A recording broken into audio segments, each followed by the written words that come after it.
Personal story मुझे कहना चाहिए गोटे आम पाखक किसी दिन पूर्व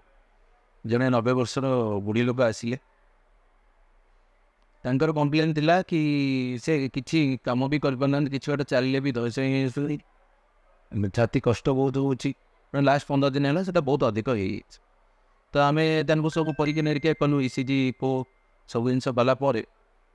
इकोरे आम जानू तार गोटे हार्टर भाल गोटे लिक कर यूजुअली 50 वर्ष पर आम एनजीओ टेस्ट भी कलु एनजीओ टेस्ट कला बेलू दुईटी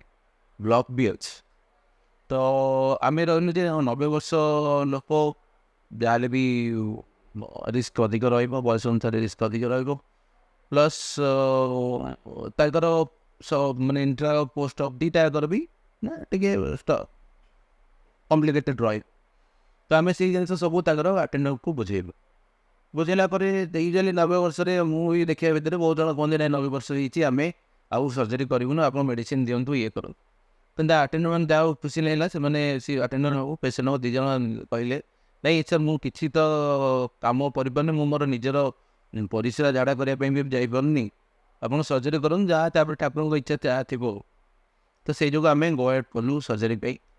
आप देखिपारे आमर सर्जरी दीटा बाईपास सर्जरी है भितर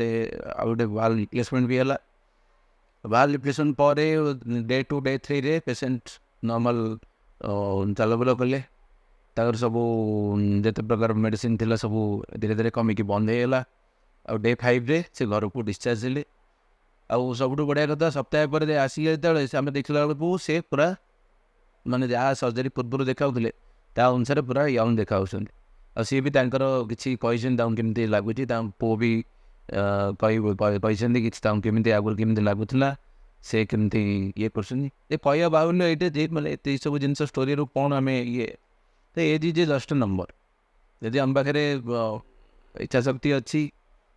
आम आमर भलपाई ये करें सर्जरी आम एक्सेप्ट करें कारण बहुत लोक अच्छा आम ये वर्ष आम सर्जरी करूँ ये करूँ आम सर्जरी मूल लक्ष्य है पेसेंट क्वालिटी ऑफ लाइफ टाक इम्प्रूव कर पेसेंट तार दैनंदिन कार्यक्रम कर तार लिमिटेशन रही जे मुझे करें से से लिमिटेशन रही जोटा कि मेडिसिन आम से पाइपर कि जार सर्जरी दरकार अच्छी एज जिते भी कले भी ये सफलता आम पाइबार संभावना अधिक रही। धन्यवाद।